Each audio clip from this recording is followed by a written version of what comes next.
और चलिए खबरों को विस्तार से देखने का वक्त तो चला है। चुनावी बॉन्ड पर सुप्रीम कोर्ट का एसबीआई को नोटिस। ने इलेक्शन कमीशन की एप्लीकेशन सुनी जिसमें उन्होंने बोला था कि जो इन्फॉर्मेशन आपने पॉलिटिकल पार्टीज से मंगवाई थी कि पॉलिटिकल पार्टीज बताएं कि किसने उनको इलेक्टोरल बॉन्ड्स दिए, वो हमने सुप्रीम कोर्ट में ओरिजिनल सबमिट कर दी थी, तो हमारे पास उसकी कॉपी नहीं है, तो उसको हम अपलोड नहीं कर सकते जब तक वो कॉपी हमको वापस ना दी जाए।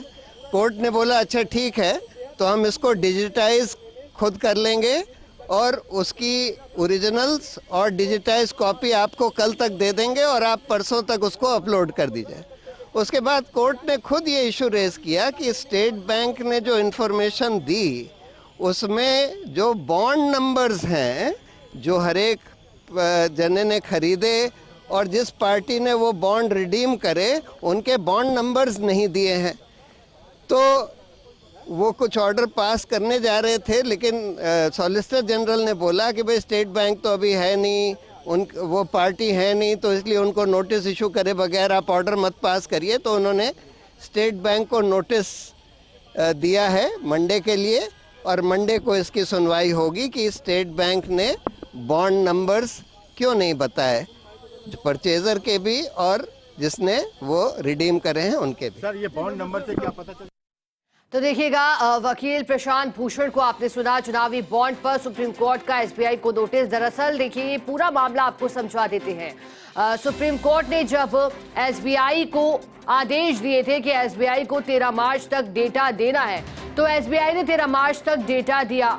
फिर चुनाव आयोग ने वो डेटा एसबीआई से मिलने के पश्चात वो डेटा सार्वजनिक तौर पर अपलोड कर दिया। अब ये जानकारी सभी के सामने है कि किन किन कंपनियों और व्यक्तियों ने इलेक्टोरल बॉन्ड खरीदे हैं। लेकिन इसको लेकर भी संशय की स्थिति है, क्योंकि जो डेटा सार्वजनिक किया गया है उसमें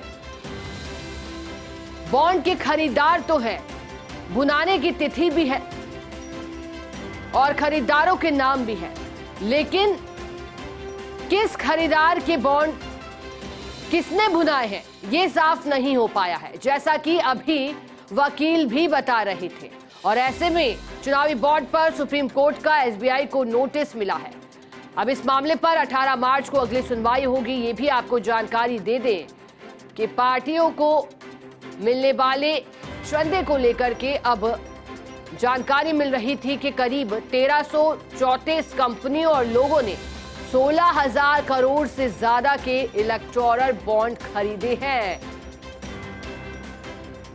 और अब इस पर सवाल खड़े किए जा रहे हैं। लगातार कांग्रेस पार्टी ने भी इसे लेकर के सवाल खड़े किए थे। हालांकि तमाम पार्टियों का जिक्र है, उसमें अलग अलग पार्टियां हैं, करीब 27 के करीब पार्टियां हैं जिन्होंने इन्हें रिडीम किया है, लेकिन साफ नहीं हो पाया है कि किस इलेक्टोरल बॉन्ड से किसने पैसा रिलीव किया है। और सबसे ज्यादा अगर चंदा देने की बात आए तो सार्वजनिक जो रिपोर्ट की गई है वो ये दावा कर रही है कि मार्टिन नाम के एक व्यक्ति जो कि लॉटरी से जुड़ा व्यापार करते हैं, लॉटरी और होटल से जुड़ा, सबसे अधिक इलेक्टोरल बॉन्ड उन्हीं ने ही खरीदे हैं। ज्यादा जानकारी देने के लिए हमारे साथ सहयोगी गौरव शर्मा जुड़ गए हैं दिल्ली से।